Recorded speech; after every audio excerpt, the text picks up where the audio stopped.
To Talk, ladies and gentlemen, today is July the 24th, 2021. We got some WWE Smackdown to talk about, and they're in two different cities. They're in Miami in a pep rally. We had two matches in that pep rally.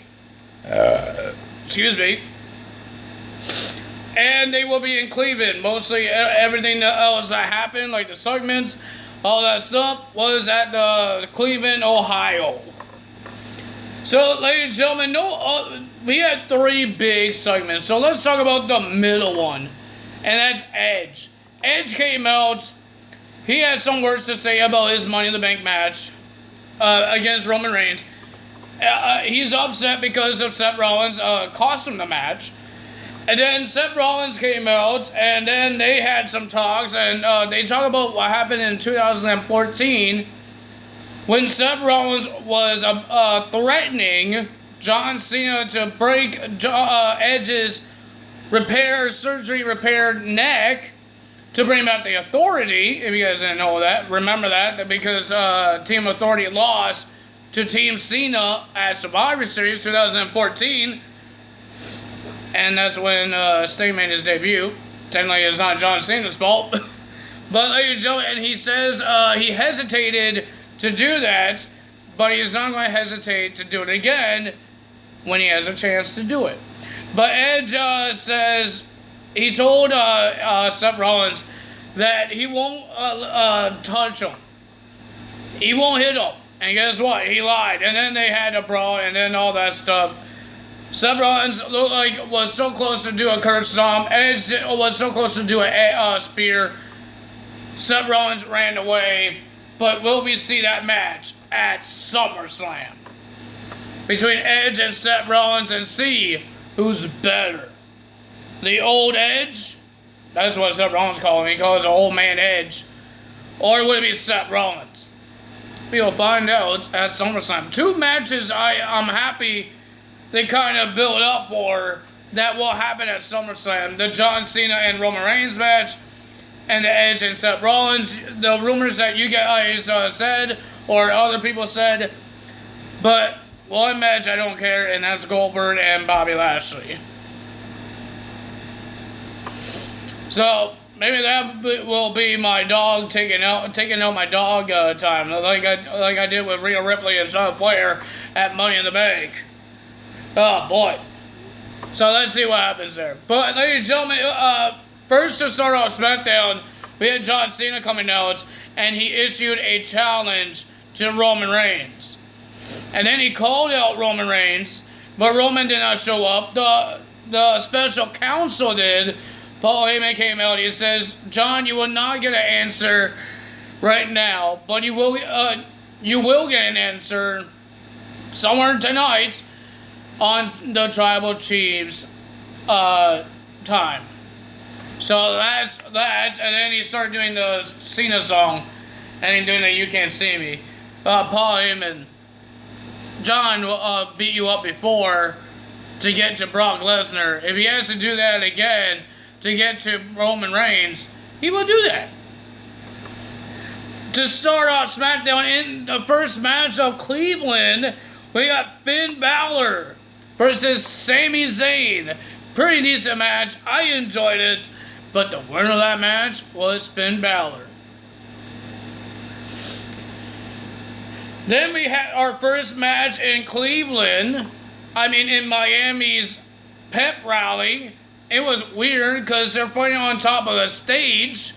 The ring was on top of the stage. Like, they were high up. I wouldn't want to watch wrestling like that because you had to look up. The crowd was downstairs, and the stage was high up where the ring is. I would not want to watch wrestling like that live because you have to look up to watch it. I don't know if there was TV screens, but I watch it in Cleveland. Because they actually don't have to look up to watch it. They could just look straight or look down if you're on the Raptors and look down. Looking up, that will hurt your neck. We have Dawkins making his return with Montez Ford versus Chad Gable Pretty decent match, not bad, but the winner of that match was Angelo Dawkins. And ladies and gentlemen, in the pep rally, they got a championship match. They got the Smackdown Women's Championship rematch. I really don't understand why is this rematch happening. Carmella lost last week. Technically, she had 6 days to prepare because it was 2 weeks ago. She got out of the Money in the Bank and then received a championship match. So technically, it was 6 days she had to prepare. And she wants another 6 days to prepare for another championship match in a pep rally. It was a pretty decent match. We had Bianca Belair versus Carmella, but the winner of that match, and still your champion, Bianca Belair. Well, now SmackDown has some new women in their division. Toni Storm, Zelina Vega came back, Nox, Chauncey. SmackDown's having a hell of a great women's division. It's a little better than Raw's. Sorry to say, because they have Eva Marie. She did not know how to wrestle still. Is she having a one-on-one match with Alexa Bliss? Is that what they're trying to say? I'm hoping that I hope that doesn't happen. Because Alexa Bliss has to wrestle, but not Eva Marie. You guys seen her in tag team matches, or that one tag team match, and when she actually got her hands dirty, she didn't really do very well. Like I said, I would give her a chance when she make her return, see how well she does, and I don't see very well she did. But ladies and gentlemen, we're back into Cleveland. We got Toni Storm making her debut against Zelina Vega. Pretty decent match, not bad for Toni Storm's debut. Zelina was pretty good and decent, but the winner of that match was Toni Storm, getting her debut win. She has a new finisher, the Storm 1, not Storm 0, and it was a weird one. It doesn't have it in the game, so I can't change it in 2K20, because 2K22 did not come out yet. Well, our main event, we have one half of the SmackDown Tag Team Champions, Jimmy Uso, versus one half of the Mysterios, the son of Rey Mysterio, Dominic Mysterio. Pretty decent match. I enjoyed it, but the winner of that match was Jimmy Uso with the little help of Jey Uso. When he was doing a roll-up, he was so close to the ropes, and Jey had his foot pressing on the back of Jimmy Uso to make sure that the pressure and Dominic can't kick out, and he lost. Poor Dominic lost. And then Roman Reigns came out to give the answer to John Cena. Well, ladies and gentlemen, he says John Cena is doing the same old crap. Like what he does in 2005, the same promos, same clothing, same insults, all that stuff.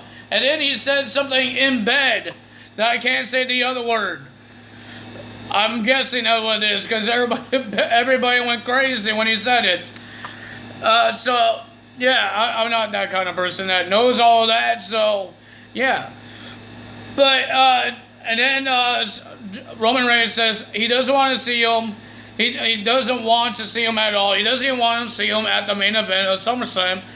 So he denied the challenge to John Cena. And then here comes Finn Balor. And Roman thought he's going to try and make him, Finn Balor wants to acknowledge him as the tribal chief. Nobody wants to acknowledge you. He tried to make me acknowledge him. I said no. He said it to the TV screens. To the people that's watching on TV, acknowledge him. I'm not acknowledging you, boy. You cheat. You didn't win fair on Money in the Bank. You had Seth Rollins help you. You had the Usos. You're no greatest wrestler. You're the greatest cheater. No thank you. No acknowledging you. Great heel turn, but I'm not acknowledging you. But ladies and gentlemen, Finn Balor issued a challenge to Roman Reigns to SummerSlam. And ladies and gentlemen, I guess the fans got to Roman Reigns, and Paul Heyman said some words too, to whisper to Roman Reigns. But the fans were telling Roman that he is scared. They were chanting that Roman is scared. So Roman accepts the challenge. Well, ladies and gentlemen, this is not at the end of the show, but this was during the show. But look, Kevin Owens, I guess he was helping Knox and Chauncey to help them fix the tank. And then Baron Corbin came to Kevin Owens to apologize what he said last week, because he's used to it. He's been a jerk to everybody, but I don't think that's going to help else if he wants money from them, from people. Because now he has a stain on his shirt because of spaghetti in a can. Do they really make spaghetti in a can? Hold on, guys. Hold on. Do they really make that?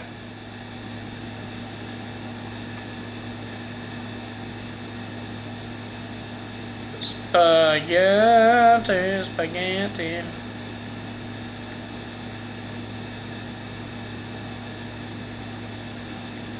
In a can. Looks like they really do. Oh, Chef I forgot the name of that guy. Things that you don't remember. Never had spaghetti in a can. Yeah, but Heinz one. Heinz is supposed to be good. Oh no! Now I'm losing focus on the video. But ladies and gentlemen, so Baron Corbin did apologize, and Kevin Owens knows that he's a jerk these past couple of years. But Kevin Owens was a nice guy and gave Corbin some money. And then when Kevin Owens was about, Kevin Owens told Corbin, "How about you try not to be a jerk anymore?" So is that making Corbin might turn face? Because when Kevin is leaving, Chauncey and Knox hit Corbin in the guts or the groin. I don't know where they hit him, but they accidentally shot the tank into Mr. Corbin, so he was on the ground. And then Rude and Ziggler stole the money that Kevin Owens gave Corbin, and then Kevin Owens came out of nowhere with a chair to make Rude and Ziggler run off. And then he checked out Corbin to see if he's okay. What was that? And then the Intercontinental Championship, we heard from Big E talking about Money in the Bank, and he won that. And then Apollo Crews came out, he says, "You won a contract. You didn't win gold like I did when I beat you at WrestleMania." And then he got interrupted by Rude and Ziggler. And then they got interrupted by Shinsuke Nakamura. He got interrupted by Cesaro, and then a big brawl happened. So, ladies and gentlemen, I believe we're going to see a six-man tag team match. Apollo, Rude, the Dirty Dogs versus Cesaro, Shinsuke, and Big E next week on SmackDown. And maybe we will see a tag team match with Kevin Owens teaming up with Corbin. Oh wait, they can't do that. Maybe we will see a new tag team between Kevin Owens and Corbin, because Kevin Owens wants to win the tag titles. Can't do it with Daniel Bryan anymore, because Daniel Bryan is no longer in WWE anymore. Speaking of Daniel Bryan, that's the end of SmackDown results. Speaking of Daniel Bryan, there's a rumor that Daniel Bryan signed a contract to AEW. And he's supposed to make his debut in 2 months on a special show of AEW. I forgot what they call it. I think it was Grand Slam, something like that. But we will find out. Will he actually be on AEW? Will the rumor be true? They even said CM Punk might have signed with AEW. We will see what happens. Let's see. But ladies and gentlemen, if you guys enjoyed this video, hit the like button, leave a comment below, hit the subscribe button, hit the notification bell, and I will see you guys on Tuesday for Monday Night Raw results and we're getting closer and closer to SummerSlam. Ladies and gentlemen, that's all for me today. Tyler is out. Bye!